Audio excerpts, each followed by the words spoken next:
Welcome back to my movie review video. Selamat datang kembali di video review slash analisis film bersamaku, Dana.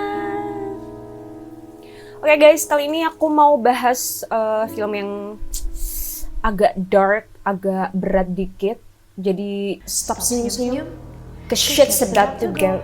Bukan ya, salah. Aku tuh nasi judge, sorry. Anyway, film kali ini adalah Black Swan, film yang rilis tahun 2010 karya direktur Darren Aronofsky yang dibintangin sama Natalie Portman, Mila Kunis, dan Vincent Cassel. Nah, premis utama film ini sendiri tuh sebenarnya cukup simpel guys, bercerita tentang karakter Nina, yaitu seorang penari balerina yang sedang mempersiapkan dirinya untuk pertunjukan balet The Swan Lake. Swan Lake ini mungkin pertunjukan balet yang paling terkenal kali ya, sampai orang-orang yang nggak ngikutin balet klasik pun pasti tahu tentang ceritanya ini, sampai ada versi Barbie-nya segala ya kan. Nah, terus meskipun premisnya simple, konfliknya pun sebetulnya cuman bisa dibilang tuh konflik utamanya tuh cuma satu, yaitu adalah bahwa si karakter Nina ini sangat terobsesi untuk bisa memerankan peran The Swan Queen dengan sempurna. Kata kuncinya itu, dengan sempurna. Kenapa harus gini? Nah, padahal untuk bisa memerankan peran Swan Queen itu artinya dia harus bisa memerankan kedua karakter Swan-nya, yaitu White Swan dan Black Swan, alias sawang putih dan sawang hitam. Itu kalau versi legenda Indonesianya kali ya.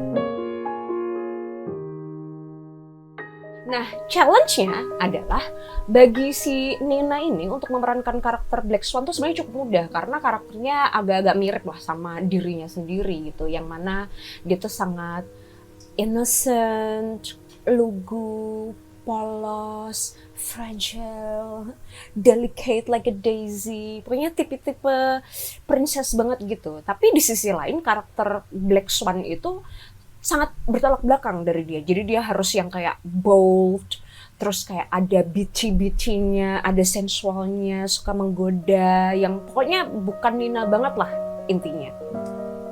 Nah, fun fact-nya nih guys, di dunia nyata nih ya, pada awalnya pagelaran balet Swan Lake itu diperankan oleh dua balerina. Maksudnya karakter Black Swan dan White Swan itu awalnya diperankan oleh dua balerina yang berbeda. Tapi pada suatu masa, aku lupa detailnya, ada salah satu pertunjukan Swan Lake di mana kedua karakter Swans itu diperankan oleh satu balerina yang kemudian disebut sebagai peran The Swan Queen. Sehingga pada akhirnya pertunjukan itu tadi itu kemudian menjadi standar nih untuk penggarapan pertunjukan Swan Lake selanjutnya gitu. Dan memang mungkin bisa dibilang memainkan karakter Swan Queen ini tuh mungkin salah satu peran yang paling challenging, paling sulit dilakukan untuk atau oleh balerina.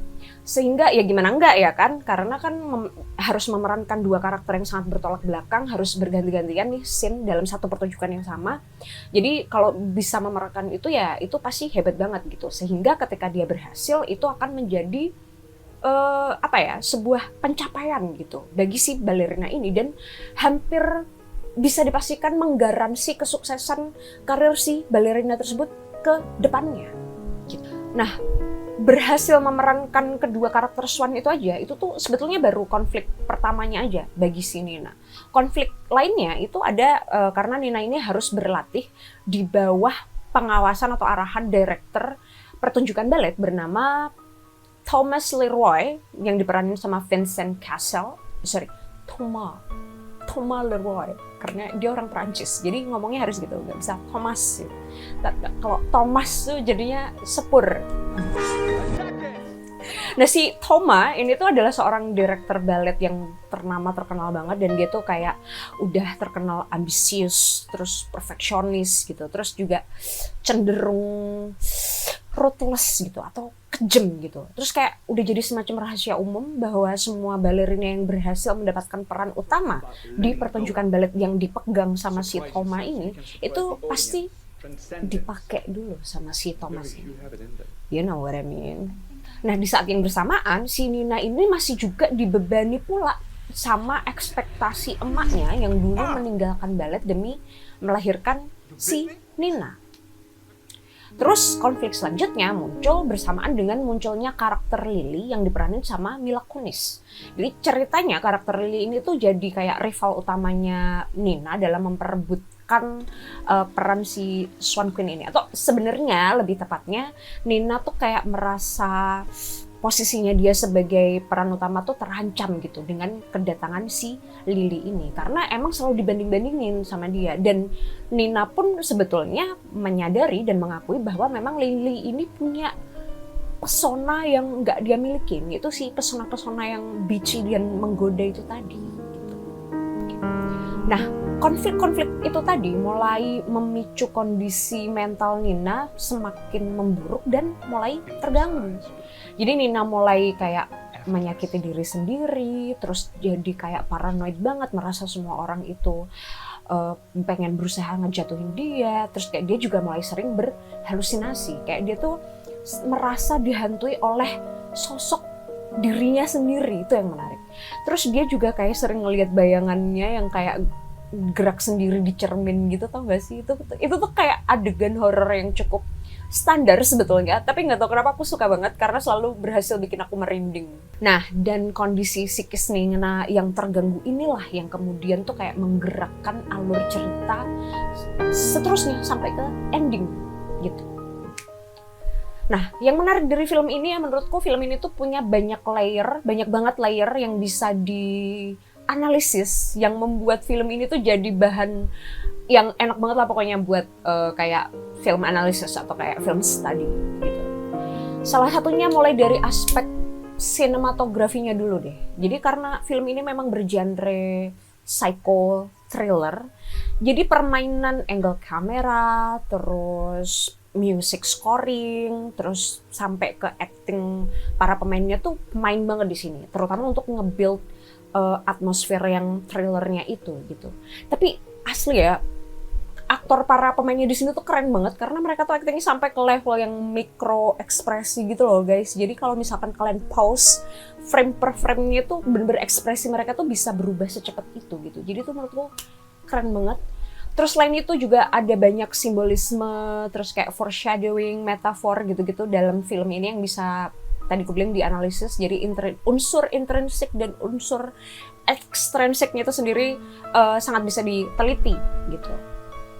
Terus layer lainnya atau aspek lain dalam film ini yang juga bisa dianalisis tuh mungkin aspek feminismenya ya, karena di film ini memang juga ada adegan sexual harassment-nya. Jadi ini bisa sekalian jadi trigger warning buat teman-teman yang mungkin belum nonton dan pengen nonton.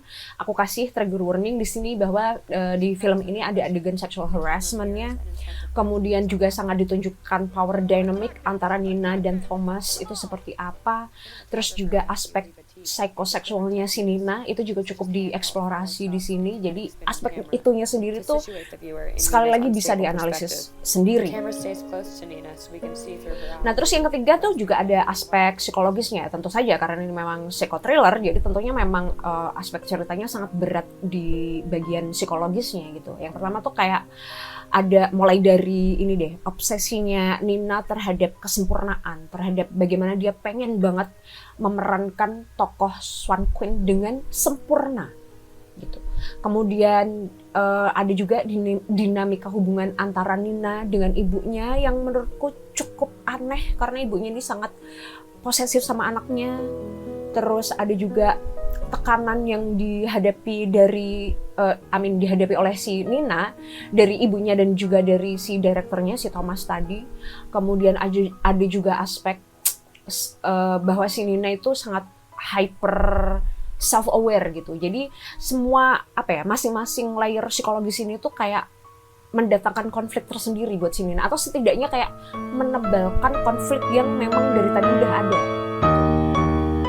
Anyway, karena filmnya ini memang bergenre psychothriller ya, jadi ya banyak adegan yang cukup mindfuck lah, atau setidaknya disturbing gitu. Kalau nggak yang terlalu mindfuck, setidaknya cukup disturbing atau mengganggu gitu. Kayak salah satunya tuh ada adegan di mana si Nina tuh kayak mau ngelupasin, tau gak sih kayak kulit di kuku yang kayak apa sih jenenge iku sing kayak ngelupas-ngelupas itu loh. Jadi dia kayak mau narik gitu. Tapi Kim bablas tekan kene terus gitu. Agak ngilu ya buat diliatin. Terus ada juga adegan di mana si Nina pagi-pagi bangun tidur masturbasi, terus pas dia nengok di sebelahnya ternyata ada emaknya tidur di kursi di situ gitu, kayak anjing banget lah tuh, kayak cowok kowe bayangno wae kowe tangi turu coli ya ta. Terus noleh-noleh no mbokmu kan ya rada mak teratap ya. Oke, terus hal menarik lainnya yang aku temuin tuh di sini ada beberapa keywords yang kayak sering banget diulang, yaitu ada tentang being perfect atau menjadi sempurna, kemudian tentang control, kemudian tentang self-image gitu, atau kayak pandangan terhadap diri sendiri gitu. Yang mana ya nggak heran, karena kan memang inti dari film ini memang kayak pengen mengeksplorasi tentang seseorang yang terobsesi banget dengan kesempurnaan, di mana harga yang harus dibayar untuk mencapai kesempurnaan itu adalah dengan setting free from herself gitu.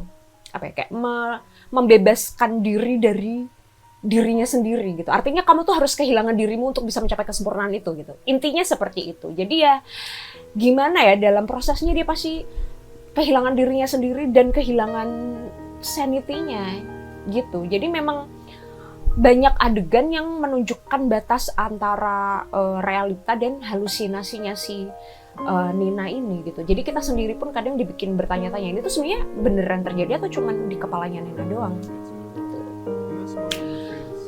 Overall personal rating dari aku maybe like 8 out of 10, 8 dari 10, karena film psychothriller dan film mindfuck yang lebih bagus ada banyak di luar sana. Tapi meskipun begitu, Black Swan ini tetap garapannya menurutku bagus banget, terutama castingnya tuh mantap banget, actingnya keren semua. Shout out buat Natalie Portman yang actingnya bisa sebagus itu dan sedetail itu, keren banget. Segitu aja untuk video kali ini. Seperti biasa ya, ini semua analisis yang ada di video ini tuh berdasarkan perspektif pribadiku, jadi tentunya sangat-sangat subjektif. Dan sedikit disclaimer juga, Black Swan ini kan film yang cukup berat, jadi sebetulnya kayak satu video aja tuh nggak cukup untuk membedah semuanya. Kayak yang tadi aku bilang, film ini tuh enak banget buat dijadiin film analisis. Jadi ya kalau misalkan ada penilaian yang kayak kurang deep atau kurang apa ya, mohon dimaklumi ya guys ya. Jadi kalau misalkan ada dari teman-teman semua yang nggak setuju ataupun setuju, bisa langsung aja tinggalin di komen, nanti kita bisa bahas bareng, diskusi bareng. Terus buat teman-teman yang pengen nonton film ini ada di Disney Hotstar, jadi langsung aja gas ke sono. Terus oh ya, buat teman-teman yang punya rekomendasi film yang pengen dibahas selanjutnya juga bisa langsung aja tinggalin di komen, nanti pasti bakal aku cek. Okay guys, that's all from me for this episode. See you again in next movie. Ciao. Explains her tics, her nervousness, her lack of connection making.